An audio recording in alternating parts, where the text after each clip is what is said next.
하라는 거는 하지 말라는 얘기가 똑같이 제목만 읽어줘도 1시간입니다. 그래서 간단한 이런 어떤 병들이 있나라고 좀 소개하고 이제 본과 1학년 학생들인 거죠. 그래서 요즘 말로 이런 질환에 대해서 1도 관심 없을 거라고 제가 알고 있습니다. 그래서 필기 이런 거 전혀 안 하셔도 됩니다. 듣고 그래서 시험 문제 제가 되게 어렵게 냈습니다. 근데 다 얘기해주고 나갈 테니까 이렇게 듣고 있다가 나중에 답도 다 가르쳐 드립니다. 그러니까 가볍게 듣고 시작하시면 될 것 같아요. 요즘 신경과가 옛날에는 굉장히 인기가 좋고 공부 잘하는 학생들이 나중에 지원을 많이 하는 거였는데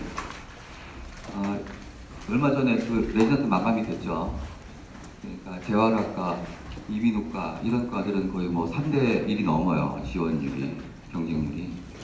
신경과는 겨우 채우거나 미달이거나 들어왔다가 도망 나가 버리거나 그래서 좀 어려운 과로 인식이 되어 있는데 인턴 선생님들한테 물어보면 신경과에 대해 생각 어떻게 하니까 너무 어려운 과다, 너무 어렵다라는 인식들이 많이 있긴 한데, 그럼 뭐 피부과나 재활학과, 뭐 정신과 이런 과는 쉬운 거 아닌데도 지원을 하죠. 그래서 좀 익숙해지고 잘 듣질 못해서 좀 더 어려운 게 있는 것 같아요. 그래서 좀 그냥 이런 어떤 터미놀로지들에 대해 좀 익숙하게 좀 받아들이면 되지 않을까 합니다.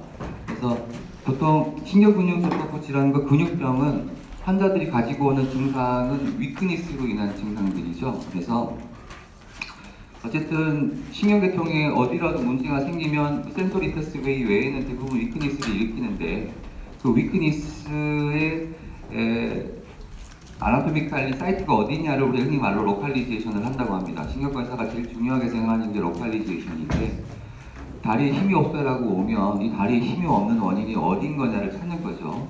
그 다음에 그걸 찾은 다음에 아나토미칼리 그 리전에 무슨 병이 생길 거냐를 이제 워크업을 통해서 찾고, 그 다음에 적절한 트리터블 디지가 있는지 없는지를 맞게 됩니다. 근데 요즘은 워낙 이미징 스터디들이 좋아서 요즘 흔히 우리가 우스갯소리로 응급실에서 요즘 내과를 안 그러고 랩과라고 그러죠. 랩 없으면 안 내려옵니다. 응급실에. 랩이 다 나와야 돼. CT, 뭐 CBC 이런 다 나와야 오기 때문에, 심지어 이제 신경과도 옛날에는 유럴로직 이그제미네이션을 되게 중요시 여기고 또 그걸 강조했었는데, MRI가 나온 이후로는 상당 부분 이그잼 없이도 CT MRI를 찍으면 리전을 찾죠. 근데 이제 문제는 신경근육 접합부하고 이 유로머스큘라 정션 지소나 마이오패시 디스오더는 이미징 스타디로 잘 해결이 안 된다는 게 문제가 있어요. 그래서 어쨌든 첫 번째로는 이 근육신경접합부 질환이 의심이 되면 이제 그 질환에 대해서 히스토리를 할 때 이제 어콰이드냐 히레디터리 날 뒤에 얘기하겠지만 패밀리 히스토리를 물어보는 게 되게 중요합니다. 왜냐하면 마이오패시 디스오더들 중에는 상당수가 유전적인 요인들이 있기 때문에 패밀리 히스토리를 물어보는 것만으로도 상당히 워크업의 범위를 줄일 수 있기 때문에, 어쨌든 원인을 찾고 이제 적절한 치료가 없으면 펑셔널리 어떻게 좀 도움이 될 건지를 찾습니다. 그래서 뉴로머스큘러 정션 디스오더는 크게 세 가지를 따집니다. 보툴리즘, MG, 램스 따지는데, 이 질환을 하기 위해 첫 번째 단계가 의심하라는 거죠. 이 병을 생각하고 환자를 봐야 자기가 생각하는 디퍼런셜 다이그노시스 안에서 이 리스크가 있어야지 진단을 가능한 질환이 맞습니다. 그래서 첫 번째는 이 병에 대해서 알고 생각하고 있어야 된다. 그래서 보통 우리가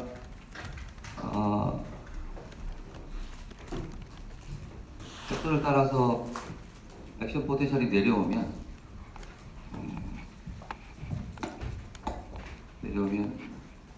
칼슘 채널이 열리죠.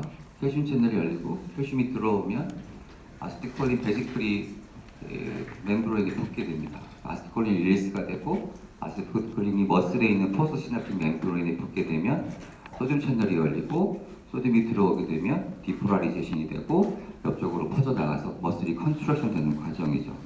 그래서 우리가 1번으로 해놨던 이 부분이 칼슘 채널이 들어오는 걸 막는 거를 램스가 합니다. 램스라고 하는 건 람버트 이튼 신드롬이라고 해서 런 캔서 환자들한테 잘 동반되는 뉴로머스큘러 정션 디스오더인데 안 쓰셔도 돼요. 급하게 막 타이핑 안 하시고 듣고 팔짱 끼고 듣고 있다가 나중에 시험 문제 알 때 될 걱정하지 마시고. 네. 그래서 MG는 이제 이 포스트 시납틱이죠. 아세틸콜린 리세터 안티바디가 바인딩을 해가지고 아세틸콜린 자체가 반응을 받습니다. 그 다음에 보툴리즘은 사실 임상에서 제가 20년 됐는데요. 신경과사 된지 한 명 봤어요, 한 명. 실제로 되게 보기 힘듭니다. 어쨌든 보툴리즘은 이 시납틱 아세틸콜린 베이시클이 멤브레인에 이 표전하는 거를 막습니다. 어쨌든 이런 그게 어떤 메커니즘이 있다라는 거고, 말세니아 그레비스는 이제 오토 안티바디가 만들어지죠.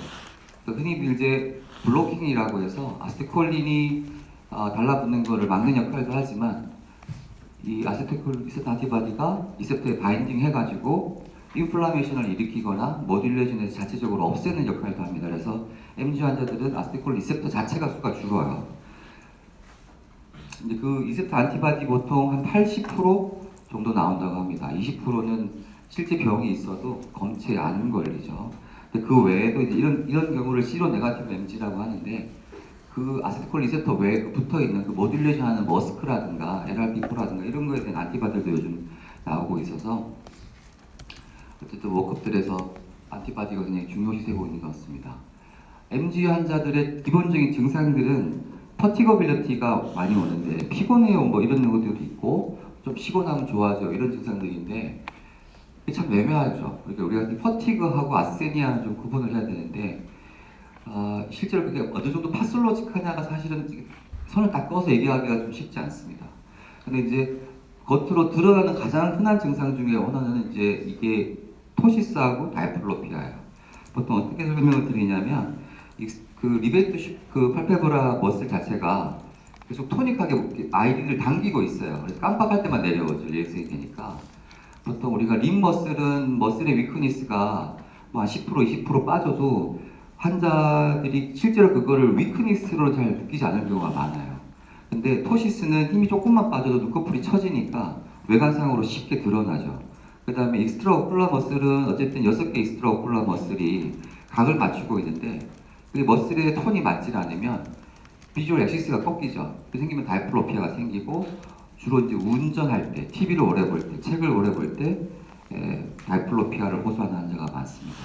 퍼스트 심펌으로는 거의 50% 가까이가 이 익스트라 오큘라 머슬로 오고 그 외에 뭐 림이라든가 레스피라토리 불바 심텀으로 오는 경우도 있지만 전체 MG 환자의 거의 90%가 오큘라 심텀을 다 가지고 있다고 보시면 됩니다. 보통 이 오큘라 심텀을 가지고 있는 환자한테 보통 설명을 2년 내에 80%가 제너럴라이즈 펌으로 간다 이렇게 설명드리고 5에서 10%는 그냥 오큘라 펌으로 남아있는 경우가 있습니다. 그래서 MG 환자들 안에서도 그 디지즈 스펙트럼이 다양합니다. 시비어리티가. 평생 MG인 줄 모르고 그냥 어떤 할머니들은 좀 눈 좀 쳐졌다, 두 개로 보였다 말았다 하는 증상으로 사시는 분도 있고 1년에 몇 차례 레스피라토리 크라이시스가 와서 중환자실 들락날락 하시는 분들도 있기 때문에 어쨌든 다양한 스펙트럼을 가지고 있다. 디지즈 시비어리티는 이런 식으로 클래시피케이션을 나눈다 이런 인구도 있습니다. 그래서 오클라나 제너럴이나 따라서 A, B냐 B냐를 따지고 마일드 시비어리티를 붙이긴 합니다. 일단 아까 말씀드렸지만 반복되는 좀 쉬고 나면 좋아지고 눈꺼풀이 처지고 쉽게 피곤해하고 그다음에 오래 즐긴 거 쉽게 힘들어하고 그래서 지속적으로 뭔가 머슬 액티비티가 필요한 걸 잘 못하는 경우가 많죠. 그래서 일단 의심하는 게 1번이고 2번은 이제 어떤 테스트를 할 거냐 텐실론 테스트나 네오스티민이라고 하는 건 아세틸콜린 에스트라즈 이니비터예요. 그래서 텐실론은 좀 더 숏 액팅이고 네오스티민은 롱 액팅인데 토시스나 다이플로펜 환자한테 텐실론이나 네오스팀을 주죠. IM으로 주고 나서 리스폰스를 보는 겁니다. 그래서 흔하게 집에 환자들한테 외래 온 사람들한테 이걸 바로 할 수가 없으니까 보통 권유하는 건 아이스팩이나 아이스큐브라고 해서 이렇게 가스에다가 얼음을 싸고 바로 되긴 좀 그렇고 비닐 같은 걸 싸서 눈에 5분간 대고 있어요. 그러면 팔페브라가 2mm 이상 올라가면 거의 센시티비티 80% 이상의 의미가 있다라고 해서 쉽게 집에서 해볼 수 있으니까 혹시 주위에 의외로 토시스를 호소하시는 분들은 많은데 토시스가 리베이터 팔페브라가 이렇게 텐던이 늘어져서 처지는 연세 많으신 분들 일반적으로 그렇죠. 근데 올라갔다 내려갔다 한다는 분들은 이렇게 아이스 큐브 테스트를 해보면 만약에 눈이 떠진다 그럼 꼭 병원을 가서 신경과를 찾아가라고 얘기를 하셔야 됩니다. 콜딩을 시키면 아세틸콜린 에스테라제 액티비티가 떨어져요. 이니비티가 떨어지면서 이제 튜닝이 좀 지속이 되죠. 두 번째로는 가장 흔하게 이제 검사실에서 많이 하는 게 이제 너브 컨덕션 스타디인데 RNS라고 해서 리프레티브 너브 스티뮬레이션 테스트라고 하고 싱글 파이버 EMG라는 테스트를 합니다. 그래서 리프레티브 너브 스티뮬레이션은 3Hz나 5Hz로 이렇게 빈도로 자극을 하면 아세틸콜린 리셉터가 터미널에서 나와서 바인딩하고 액션 포텐셜을 일으켜야 되는데 어쨌든 리셉터가 줄든 블로킹해서 바인딩할 리셉터가 줄든 간에 액션 포텐셜이 떨어지죠. 그러면 이제 점차적으로 액션 포텐셜 크기가 줄어요. 이런 식으로. 나중에는 그 엑손 자체에 있는 아세틸콜린을 끌어오기 때문에 다시 형태로가 올라갑니다. U자 형태의 DB 보이면 전형적인 MG 환자의 RNS 반응이라고 얘기를 합니다. 세 번째는 이제 오토 안티바디, 엑세터 리센트 안티바디를 재는데 오클라 MG에서의 경우는 안 나오는 경우도 많아서 어쨌든 스페시피스트는 100%입니다. 아세틸콜린 리센트 안티바디가 다른 질환에서 발견된 경우가 거의 없어요. 그래서 안티바디가 나오기만 하면 당신은 MG다 이렇게 얘기를 해도 되는데 요 위에 있는 RNS 너브 컨덕션 스타디는 사실 센시티비티는 싱글 파이버 EMG가 좋은데 싱글 파이버 EMG 니들이 되게 굵어요. 그래서 그거를 인덱스 익스텐스 인디시스 프로프리우스 머슬에다 꽂고 검사를 하는 거기 때문에 상당히 환자가 아파요. 그래서 원래는 이렇게 니들을 머슬에다 넣고서 이 머슬 파이브와 파이브 사이 간에 딜레이가 생기는 걸 잡아내는 거예요. 정상적으로는 하나를 픽스를 시켜 놓으면 인접해 있는 머슬 파이브가 거의 같은 시간대에 나와야 되는데 MG 환자가 생기게 되면 시간이 왔다 갔다 해요. 그걸 지토라고 하는데 중간에 이렇게 블로킹 되기도 하고 이것들을 싱글 파이버 EMG를 통해서 인증을 하는데 임상에서는 이걸 하는데 시간도 되게 오래 걸리고 환자도 되게 아파하기 때문에 잘 하진 않습니다. 만약에 환자가 이제 왼쪽 눈이 처지고 복시가 생긴다고 외래를 찾아왔어요. 과거 역사는 특별한 게 없고 피지컬 했더니 왼쪽 눈이 조금 처지긴 하는데 실제로 EOM은 익스트라 오쿨라 머슬의 리미테이션이 보이진 않아요. 이 환자한테 다음 어떤 거 해줄까요? 뭐를 의심하에 따라 다르죠. 만약에 토시스가 있고 다이플로피아가 있으면 꼭 퓨필을 쳐다봐야 돼요. 만약에 퓨필이 아나시코리아가 있으면 서든 오팔지가 의심되고 서든 오팔지에 퓨필이 dilation 되면 피컴 엔주리즘이 있을 가능성이 커요. 그럼 첫 번째로 브레시티 엔지오를 찍어서 아뉴리즘 있나 없나를 빨리 확인하는 게 좋죠. 근데 눈이 튀어나오고 이런 경우는 엑소살모시스가 있을 수 있으니까 하이퍼사이로디즘 있는지를 감별해 줘야 되는데 환자한테 꼭 물어봐야죠. 그 눈이 가끔 이렇게 좋아졌다 말았다 하는 거냐, 지속적으로 보이는 거냐. MG 환자는 일정한 각도에서 다이플로피아 모션하는 게 아니라 왔다 갔다 해요. 이쪽에서 두 개로 보였다, 이쪽에서 두 개로 보였다 하기 때문에 그런 퍼티거빌리티가 있냐를 꼭 물어보고 아까 했다시피 그러면 MG를 의심을 해야 물어볼 수 있는 거고 물어봐야 환자가 답을 하죠. 환자들은 대부분 없다가 새로 생긴 건 다 갑자기 생겼다 그래요. 근데 그게 정확히 언제부터 어떤 식으로 정확히 어떻게 발생했냐 물어보면 잘 기억을 못해요. 대부분 인시디어스 원셋은. 그래서 그런 것들에 대해서 히스토리가 필요하고 의심을 해야 된다. 이 환자한테는 만약에 퍼티그벌리티가 있으면 가볍게 할 수 있는 게 RC큐브 테스트고 RC큐브 테스트 하면 병원에서 별로 안 좋아요. 이거 돈이 하나도 안 들잖아요. 그래서 우리 병원에서는 리세트 안티바디도 내고 조올리도 내고 브레인 MRI도 내고 이런 걸 다 하길 원하지만 어쨌든 환자한테 RC큐브 테스트를 한번 시켜보면 가정에서 요즘 다 핸드폰 갖고 있으니까 눈이 많이 처질 때 핸드폰으로 찍고 얼음을 떼고 나서 찍고 가져와라. 그러면 그걸 보고 있으면 다음 날 교육으로 진행할 수 있겠죠. 크라이시스라고 해서 MG 크라이시스와 그 콜리너지 크라이시스라 해서 MG 크라이시스는 말 그대로 MG 증상이 심해져서 오는 증상입니다.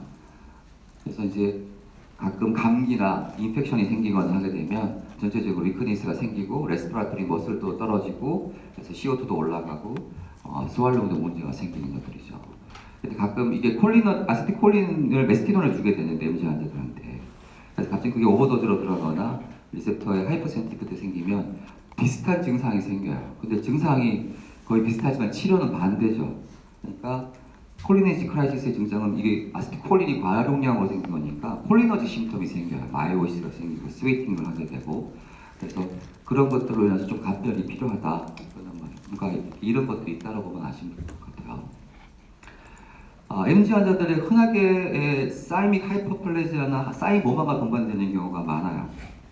그래서 MG를 진단하게 되면 체스트 CT를 찍어서 이게 사이믹 하이퍼플라지아고 사이모마 케이스인데, 사이모마가 보이면 보통 다 떼주는 게 원칙이고, 사이믹 하이퍼플레지아가 있어도 환자가 제너럴라이즈 MG면 보통 사이맥토미를 하는 걸 레코멘데이션 합니다. 왜냐하면 이거 자체를 하는 것 자체는 당장의 증상의 변화는 별로 없는데 이게 롱톤 프로그노시스에 영향을 준다고 알려져 있어서 현재까지는 보통 수술을 해주는 것을 권유하고, 오쿨라 MG고 사이로이드 사이믹 하이퍼플레지아만 있으면 좀 경과를 지켜볼 수도 있습니다.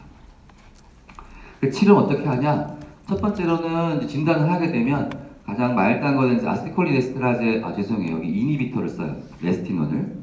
그래서 숏액팅이죠. 보통 3시간에서 6시간밖에 효과가 안 가고, 환자는 하루 3번 먹고 4번 먹고 증상에 따라서 왔다 갔다 합니다. 그래서 아주 마일드한 경우, 단순히 토시스만 있거나 아주 마일드한 다이플로피아만 있는 경우는 이것만 쓰고 경과를 보기도 하는데, 만약에 아세틸콜린 에스테라제 이니비터를 안 들으면 다음 단계로 보통 스테로이드를 씁니다. 스테로이드를 쓰게 되면 스테로이드는 보통 효과가 뭐 8주 정도 걸려요. 2달 정도. 그래서 하이도즈를 써서 내려가는 경우도 있고 로도즈에서 올라가는 경우도 있는데 장단이 있죠. 이펙트는 빨리 나오는데 부작용을 좀 심하게 볼 거냐, 이펙트를 좀 천천히 볼 거지만 좀 부작용 자체를 좀 프리발란스 낮출 거냐에 따라 좀 다른데, 환자의 시비어리티에 따라 좀 다르긴 합니다. 근데 스테로이드를 보통 뭐 40ml, 50ml 계속 유지를 하게 되면 DM도 생기고 여러 가지가 걱정이 생기니까 스테로이드를 스페어링 할 수 있는 임뮤노 서프레센트를 쓰는데 가장 흔하게 쓰는 것은 임뮤란이에요. 아자티오프린이라는 약을 쓰게 되는데, 아자티오프린이 단점이 효과가 나올 때 한 1년 정도 걸려요. 그러니까 약을 쓰고 환자한테 이 약으로 인해서 클리니컬 이펙트를 보기에는 상당한 시간이 요하기 때문에 조금 그런 단점이 있다. 그래서 요즘은 마이크로페놀레이트라든가 이런 약들을 쓰기도 합니다. 아까 지금 환자가 좀 크라이시스가 오게 되거나 스왈로우 디피트가 심하거나 하면 플라즈마 익스체인지나 이뮤노글로불린을 IV로 씁니다.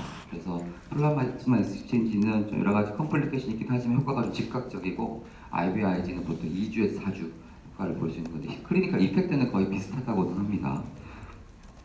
그래서 이런 과정을 거친다. 그래서 MG를 진단받았다고 해서 무조건 임뮤노서프레센트를 쓰거나 하지는 않습니다. 그러니까 진단했던 환자가 퍼티그 빌레트가 있고, 그래서 검사를 했더니 아이스큐브 테스트 양성이고 안티바디는 네가티브고, 조울리를 했더니 디크리멘탈이 한 15%, 10% 이상 떨어지면 의미가 있다고 해요. 체스트 CT를 찍었더니 그래서 사이믹 하이퍼플레지아가 있어요. MG인가요 아닌가요? 진단할 수 있는가요, MG로? 네, 진단할 수 있죠. 안티바디가 안 나와도 가능합니다. 안티바디는 시로 네가티브 MG라는 것도 있고, 안티바디 한 20%안 나올 수 있기 때문에 첫 번째 치료는 뭘 쓰면 될까요? 조금 전에 얘기했던 거죠. 아세틸콜린 에스테라제 이니비터를 씁니다. 네, 다음 단계로 스테로이드를 쓰고, 근데 스테로이드는 스테로이드까지만 해서 로도즈로 쓰는 제 환자들도 꽤 있어요. 예를 들어서 10ml 정도를 EOD로 먹고 클리니컬 다른 불편한 거 없이 다른 면역 억제 쓰지 않고도 그냥 몇 년간 증상 잘 없이 잘 지내는 분도 있어서, 일단은 메스티논 자체는 그냥 심통 컨트롤인데 스테로이드 때는 질병의 경과를 바꿀 수도 있고 스테로이드만으로도 큰 문제 없이 잘 사신 분도 계세요. 사이맥토미는 좀 애매하죠. 사이맥토미는 하이퍼플레지아만 있고 오쿨라 심텀만 있어서 반드시 이 사람한테 수술해라 이렇게 권유하기 좀 어렵습니다. 이게 뭐 제너럴라이즈 되고 이럴 경우에는 수술을 할 수도 있고, 그다음에 CT를 레귤러 팔로업을 해서 사이즈가 커지는지 사이모마로 변하는지를 좀 관찰할 필요가 있습니다. 이 사람한테 아자티오프린을 그냥 쓸 거냐? 네, 일단 그건 아니죠. 메스티논이나 스테로이드를 좀 쓰고 나서 반응을 보고 애드해도 되고, 아까 얘기했지만 아자티오프린은 상당히 롱텀 이펙트를 좀 상당히 시간이 좀 지난 후에 이펙트를 볼 수 있기 때문에 좀 그런 면에서는 충분히 환자랑 설명을 하고 쓰는 게 필요합니다. 이 사람이 원래 MG를 진단받았던 사람인데 디스아스가 생기고 스왈로우 디피컬이 생기고 고개를 들기가 어렵고 보통 넥 익스텐서 머슬이 떨어진 사람들이 액시얼 머슬 위크니스 같이 와서 레스피레이션이 잘 안 되는 경우가 많습니다. 그래서 봤더니 한쪽 토시스가 있고 크라니얼 러브지가 특별한 게 없고 그래서 디스니아 호스에서 위지했더니 PO2가 65고 PCO2가 65예요. 이 사람한테 첫 번째로 할 건 뭔가요? 뭐 여러 가지 수 있겠죠. 하이도즈 IV 스테로이드를 쓸 수도 있고 플라즈마 엑스체인지를 할 수도 있고 아까 전에 폴리네시 크라시스하고는 스웨팅이나 이런 관련된 거나 마이오시스가 별로 없어서 안 될 가능성이 크고 그래서 첫 번째로 할 거는 PCO2가 너무 높아요. 이거 해결해줘야 돼요. 일반 일단 디지즈의 어큐트 매니저 중요하지만 지금 현재 CO2가 높은 거는 레스피레이터리 하이퍼 캄리아가 생기는 거니까 이걸 떨어뜨려줘야 되고 그냥 놔두면 이거 자다가 돌아가실 수도 있어요. 왜냐하면 CO2가 너무 올라가면 레스피레이터 센터가 그게 마비가 돼서 숨을 안 쉬어요. 그래서 인투베이션 하거나 해서 CO2를 떨어뜨려주는 게 더 필요합니다. 그 다음에 이제 플라즈마 엑스체인지를 할지 이뮤노글로불린을 쓸지는 그 다음 단계에서 결정을 합니다.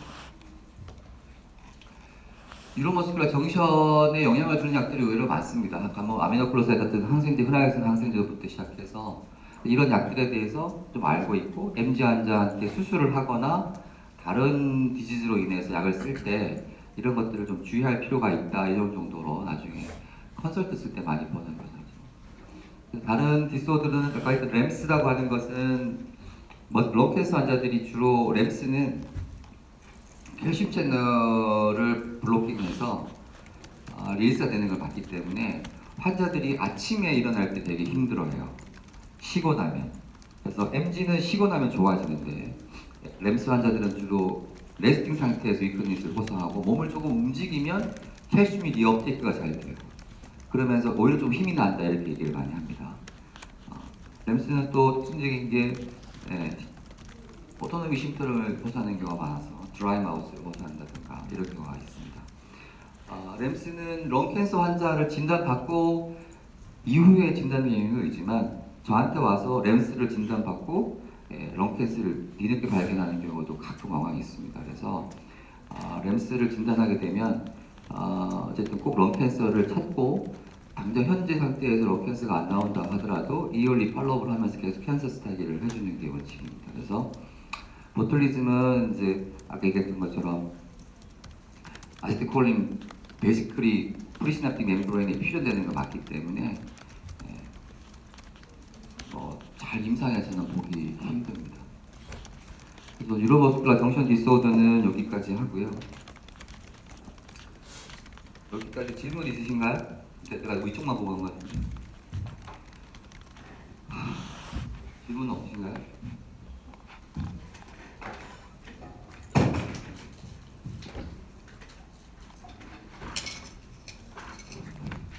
요즘 복과 관련된 학교는 제일 관심사가 뭔가요?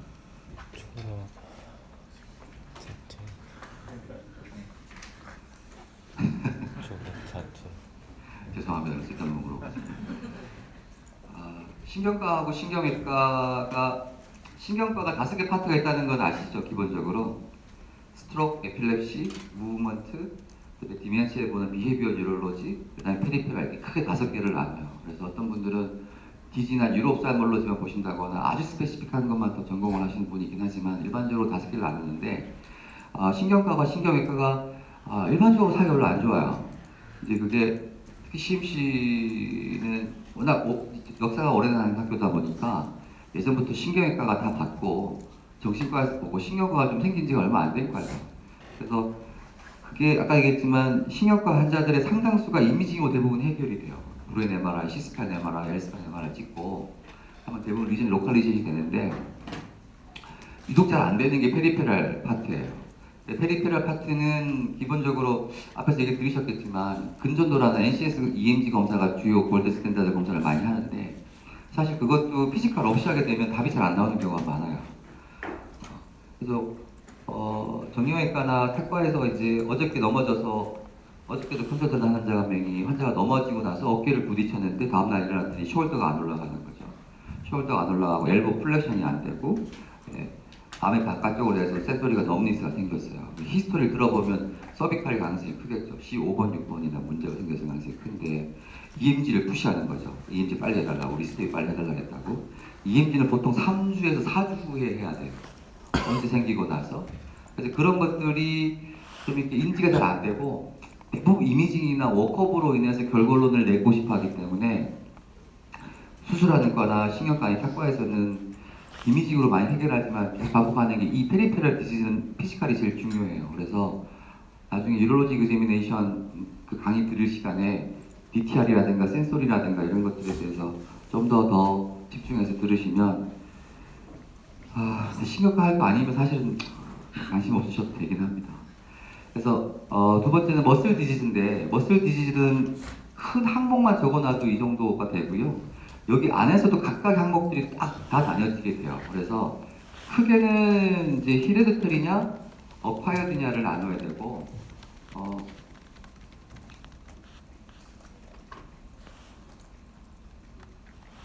잠시만요.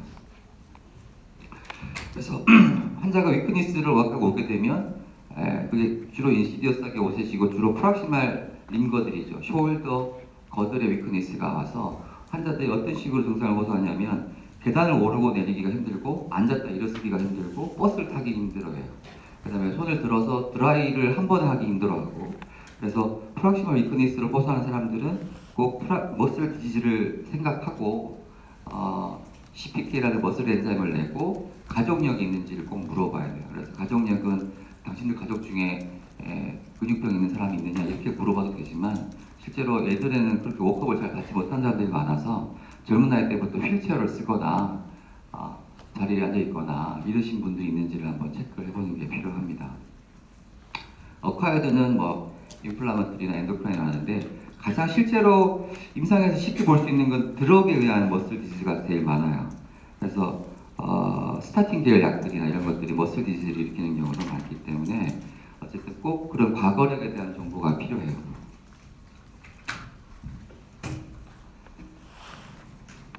그래서 이 6가지 질문을 하라고 합니다. 머슬 디지즈가 의심되고 진단하기 위해서는 그래서 이제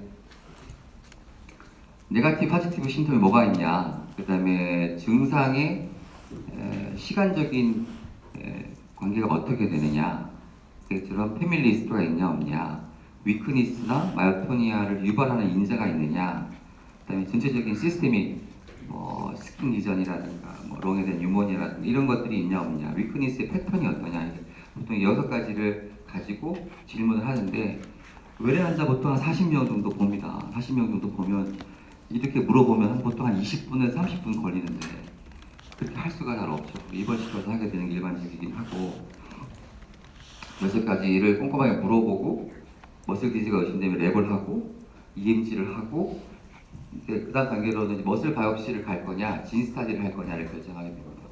근데 이제 진 스타디가 되게 좋아져서 여러 가지 병들에 대해서 진이 많이 밝혀지긴 하는데 진은 너무 스페시픽한 거죠. 디지즈의 뮤테이션을 잡아내야 그 병인지를 알게 되는데 가끔 그 병에서 노벨 뮤테이션이 있거나 하게 되면 사실은 좀 어려운 경우가 있습니다. 그래서 너무 스페시픽한 면이 있고 사실 고가라서 검사를 하기가 저는 수원에서 왔는데 수원 지역들은 또 소원 성모하고 조금 다르죠. 그래서 환자들이 고가 검사를 되게 부담스러워 합니다. 그래서 워크업들이 많이 있지만 실제로 환자들이 그런 거는 또 쉽게 이렇게 액세시빌리티가 떨어지는 경우가 많죠. 그래서 잘 신중하게 꼭 필요한 것들을 하고 검사를 해야 되는데 거기서 답이 딱 나오면 참 좋죠. 결론도 얘기해 줄 수 있고 앞으로 예후에 대해서 얘기를 하고 좋은데 거기에 딱 네거티브로 나오면 어려운 경우가 많습니다. 그래서 잘 폭을 좁혀서 얘기하는 게 필요합니다. 네거티브라고 하는 거는 있던 게 없어지는 걸 네거티브 심텀이라고 하고 포지티브는 없어야 되는 게 생기는 걸 얘기하는 거죠. 네거티브 대표적인 건 위크니스이긴 하고 엑서사이즈 인토러런스 같은 경우는 이제 메타볼릭 마요패시가 의심되는 경우가 많고 머슬 아트로피가 있다는 의미는 비교적 오랜 시간에 걸쳐서 생겼다라는 거예요. 그래서 인트리식 머슬 아트로피 같은 경우는 머슬의 전체적인 사이나 볼륨들이 줄어있는 것들을 볼 수가 있고 마얄자 대부분의 머슬 디지들이 호소하기도 하지만 이제 크램프는 의외로 외래를 보면 할머니들이나 할아버님들이 오셔서 자다가 기지개를 못 킨다고 하시는 분들이 많아요. 자리가 막 지가 난다 그러죠. 머슬이 뻣뻣해지고. 그래서 크램프는 의외로 대부분 비나인한 경우가 많기 때문에 크램프만으로는 얘기할 수가 없고, 컨트랙트도 머슬 아트로피처럼 비교적 오랫동안 진행된 케이스에서 많이 보게 됩니다. 마요토니아의 정의는 그 머슬 릴렉세이션이 잘 안 되는 거죠. 그래서 주먹을 꽉 쥐었다 피게 되면 손이 이렇게 뻣뻣해지면서 피는 경우가 많고, 눈을 꽉 감아서 눈을 뜨게 하면 눈이 금방 떠지지 않습니다. 그래서 그런 증상을 인지하는 것만으로도 바로 다음 단계의 검사를 진행할 수 있고, 마요글로빈 유리아도 운동하고 나서 엑서사이즈 인토러런스처럼 유리 색깔이 변하는 것들을 확인하고 메타볼릭 마요패시가 의심되면 그쪽 패스로 검사를 진행하는 게 좋죠. 크램프는 방금 말한 것처럼 다양한 디나인 컨디션을 줄 수 있기 때문에 실제로 물을 많이 안 드시는 분들한테 잘 생기죠. 그 외에도 뭐 소듐이라든가 칼슘, 마그네슘 이런 것들을 체크해 볼 필요가 있고, 의외로 불편해 하신 분들이 많습니다. 그래서 집에 들어가신 부모님들도 한번 젓가락만 잡아도 손가락이 틀리거나 이러신 분들이 많죠. 템포럴 이볼루션은 온셋 타임이 어떤가에 따라서 질환을 좀 구분할 수가 있어요. 그래서 아주 어린 시기부터 생기는 건 듀켄이나 베커 이런 것들은 2, 3세 무렵부터 생기기 때문에, 그 다음에 이제 들어보셔가지만 림거들 머스큘러 아트로피니, 뭐 파시오스카퓰라 헤메랄 아트로피니 이런 것들은 주로 사춘기, 청소년기에 생깁니다. 근데 마요토닉 디스트로피나 뭐 인플라마토리 마요패시 같은 경우는 주로 성년기, 중년기 이후에 오는 경우는 많죠. 그래서 환자가 어느 시기에 원셋했는지를 물어보는 게 많은데, 신경과는 사실 소아 환자들을 볼 일이 별로 없기 때문에 대부분 이제 어덜트 이후에 오는 사람들, 그래서 듀켄이나 베커 이런 머스큘러 디스트로피는 신경과에서 볼 일이 별로 없고, 또 어느 정도 나이가 먹게 되면 재활을 들어가게 되니까. 그다음에 위크니스 패턴이 에피소디하자는 것은 위크니스 생겼다가 좋아졌다가 다시 생겼다 이런 패턴이죠. 가장 흔한 게 이제 피리오딕 퍼렐리시스고, 픽스는 주로 고정되고 천천히 진행하는 경우가 많습니다. 머슬 디지즈는 대부분 크로닉이라고 생각할 수도 있는데, 인플라마토리 머슬 디지즈 중에는 어큐트나 서브큐트코스로 오는 것들도 있어서 반드시 어큐트라고 해서 머슬 디지즈를 감별할 수 있는 건 아닙니다. 그래서 그런 디지즈 템포도 좀 생각을 하셔야 된다. 패밀리 히스토리를 물어보면 이제 어떤 유전자를 검사할 건지 폭이 좀 그나마 좀 줄어요. 그래서 어떤 패밀리알 페디그리를 그리냐에 따라서 어떤 유전자를 먼저 의심할 거냐. 머슬 디지즈들은 지네틱 모레큘러 바이올로지가 발달을 하면서 옛날에는 한묶음으로 했던 병들이 실제로 제노타입하고 페노타입이 일치하지 않는 경우가 많죠. 한 진이 여러 가지 페노타입의 머슬 디지즈로 가기도 하고, 실제는 여러 개의 클리니컬 메스티베이션에서 다른 분류인 줄 알았던 병이 한 가지 진으로 오는 경우도 있기 때문에, 실제로는 단순히 클리니컬 증상만으로는 좀 구분하기 어려운 경우가 있습니다. 어쨌든 이 패밀리알 이렇게 페디그리를 그리는 게 시간이 좀 들긴 하지만 어쨌든 워크업하는 과정을 많이 폭을 줄여줄 수 있다. 그리고 이제 위크니스가 있는 환자들한테 꼭 물어봐야 될 게 이제 드러그 관련되는 거죠. 요즘은 또 일리갈한 것도 많이 있기 때문에 그런 관련된 히스토리를 꼭 물어보는 게 좋습니다. 그것만 물어봐도 다음 단계 워크업을 많이 줄일 수 있는 거죠. 이제 운동을 하고 나면 힘이 빠진다. 이거는 이제 카보하이드레이트 같은 메타볼릭 마요패시가 많은데, 사이로이드로 인한 사이로톡식 퍼렐리시스도 보통 히스토리가 아침에 일어나서 조기축구를 하고 끝나고 모여서 치킨에 맥주를 한 잔 먹고 한숨 자고 나면 오후에 생기죠. 일찍 일어나고 다리 안 올라가는 증상으로 옵니다. 그래서 보통 카보하이드레이트를 많이 먹고 운동을 하고 한숨 자고 다음에 오는 히스토리가 많거든요. 그래서 그런 어떤 특정한 히스토리를 알게 되면 진단하는 데 도움이 되죠. 열과 관련된 거는 뭐 CPT와 관련된 그런 엔자임이라고도 하는데, 어쨌든 그런 유발 인자들을 히스토리 잘 해도 워크업을 많이 줄어듭니다. 시스테믹 심텀은 거꾸로 가는 경우가 오히려 더 많습니다. 병을 진단하고 나서 이 병에 잘 올 수 있는 런 프로블럼이나 하트 프로블럼이나 이런 것들을 얘기를 하게 되는 거죠.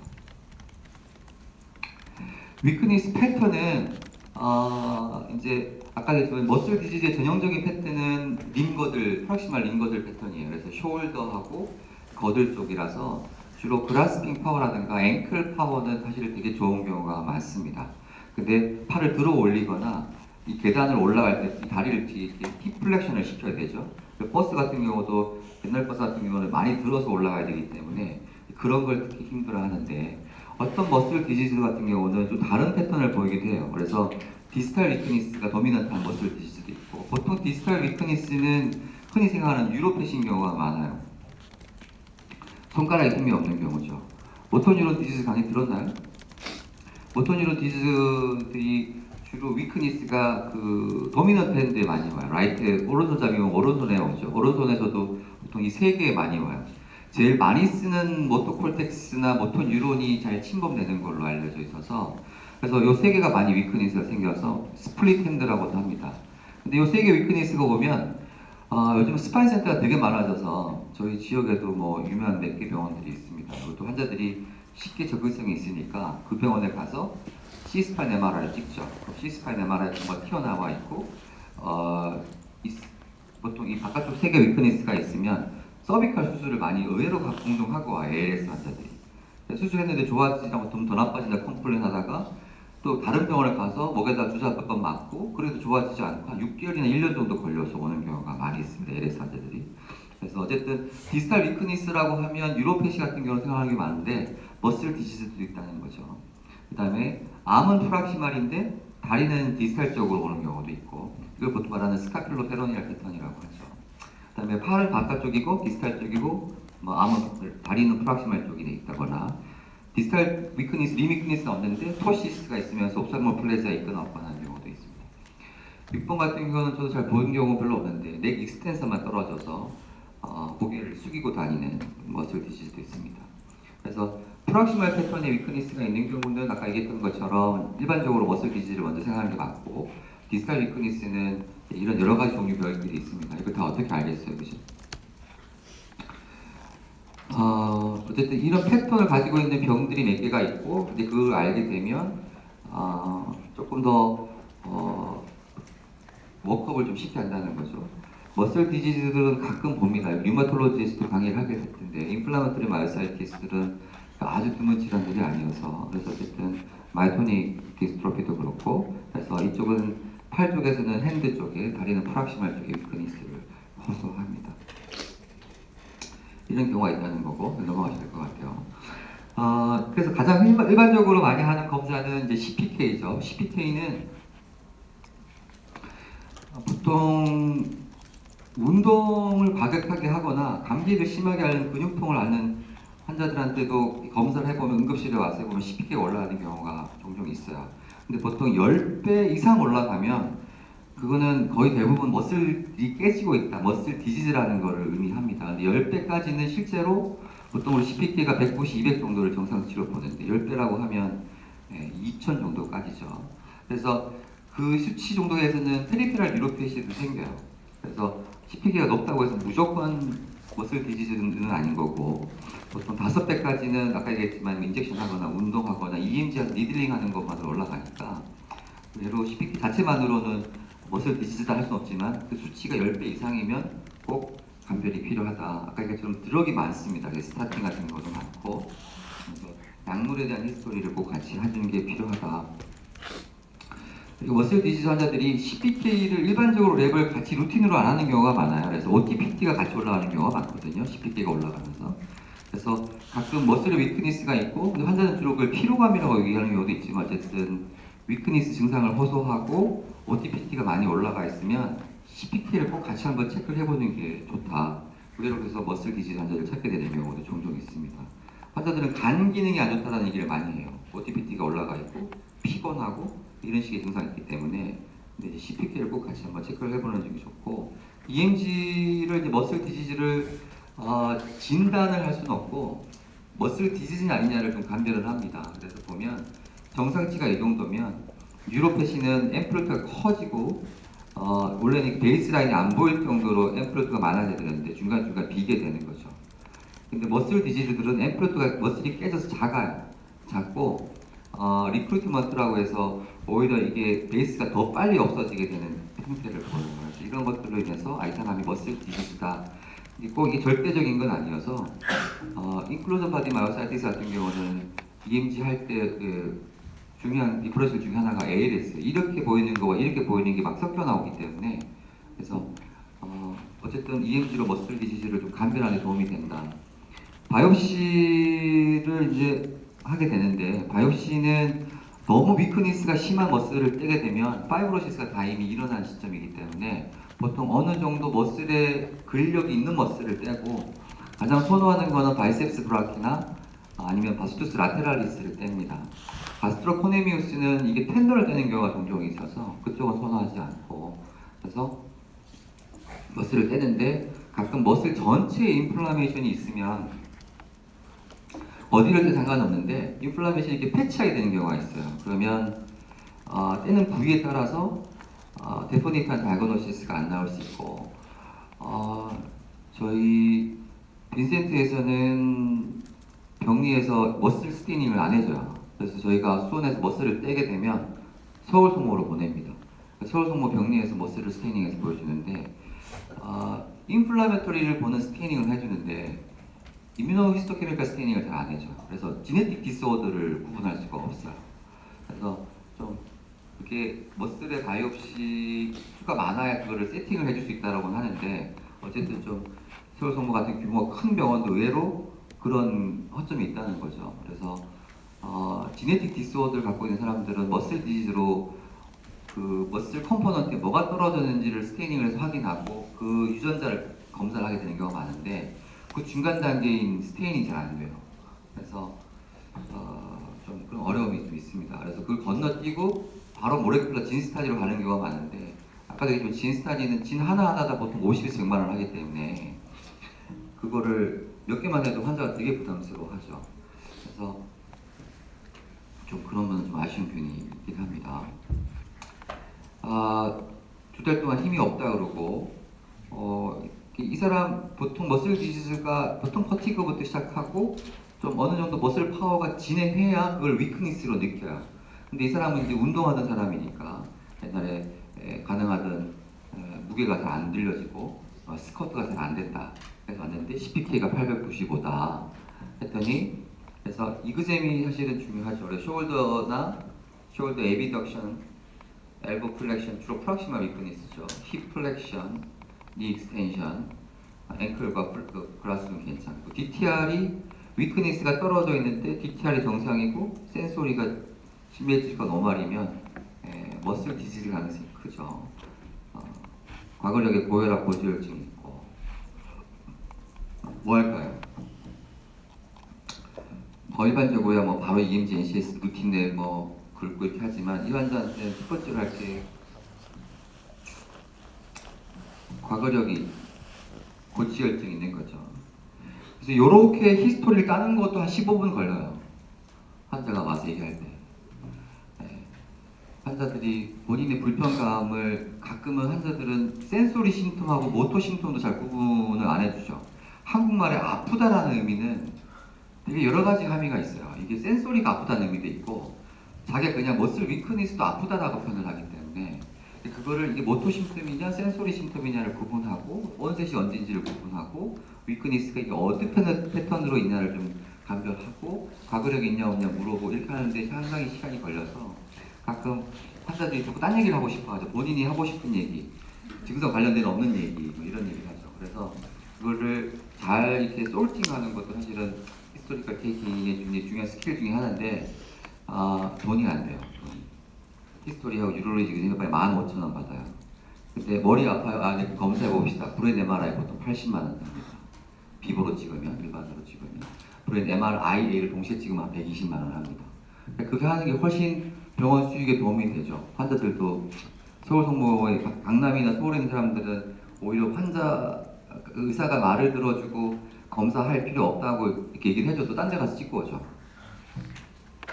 그래서 시간이 갈수록 그렇게 얘기해주는 게 큰 의미가 있나 싶긴 합니다. 어쨌든 이 사람한테는 제일 중요한 게 고지혈증을 있으니 약을 먹는지를 물어보고, 그게 스타틴 계열의 약인지를 알아봐서 그걸 하면 그 약을 끊게 하고 한 달이나 2주 후에 다시 CPK를 팔로우하고 괜찮은지 확인하고 증상이 좋아졌는지 확인하면, 굳이 EMG, NCS, 머슬 뭐 같은 루틴들 하고 오토 이뮨 안티바디 내고 이런 것들 안 해도 되는 거죠. 만약에 이게 약을 끊게 하고 나서도 위크니스가 더 가끔 바로 안 좋아지는 경우도 있기 때문에, 어쨌든 4주가 지나도 증상에 호전이 없고 위크니스가 더 심해지는 것 같다. 그러면 진행해야죠. 머슬 디지가 있는지도 알아보고 EMG에서 아까 했던 머슬 마이오페시 패턴이 나오는지 알아보고 CPP가 더 증가되는지 알아보고 머슬의 패턴이 어떤지를 알아보고 패밀리 히스토리가 없는지도 확인하고 비교적 올드 에이지니까 인플라마토리 마이오사이티스 가능성이 높고 그래서 머슬 바이옵시를 할 머슬을 결정하고 머슬을 떼고 거기 인플라마토리 셀이 있는지 확인하고 그래서 확인되면 이제 어떤 면역 억제제를 쓸 건지 결정하는 코스로 가게 됩니다. 그래서 조금 전에 말씀드렸던 제가 이게 대충 얘기는 한 것 같아요. 네. 그래서 제가 지금 쭉 유로머스큘러 정션 디스어부터 머슬 디지즈들은 거의 99%가 다 희귀 질환으로 국가에 등록이 되어 있는 병들이에요. 그래서 실제로는 잘 보기는 쉽진 않습니다. 근데 또 그렇게 드문 한도 아니에요. 의외로 주위에 MG 환자들, 머슬 디지즈 환자들이 꽤 많고 그래서 마이토닉 디스트로핀 환자들이 가끔 군대 갔다 오는 경우가 많아요. 그래서 그 예전에는 의외로 요즘 같은 시대에 가기 전에 다 검사하고 할 것 같은데 갔다 와서 뒤늦게 진단되는 경우도 있고 그래서 주위에 종종 있다. 위크니스가 있으면 한번 그런 패턴이 어떤지도 알아보고 생각해 볼 필요가 있습니다. 네, 대충 한 것 같아요. 질문 있으신가요? 없어요? 아까 보여드렸던 케이스가 다 시험 문제예요. 그래서 답도 다 불러드렸으니까 지문이 그대로 나갑니다. 그래서 그냥 맞추시면 될 것 같아요. 이상입니다.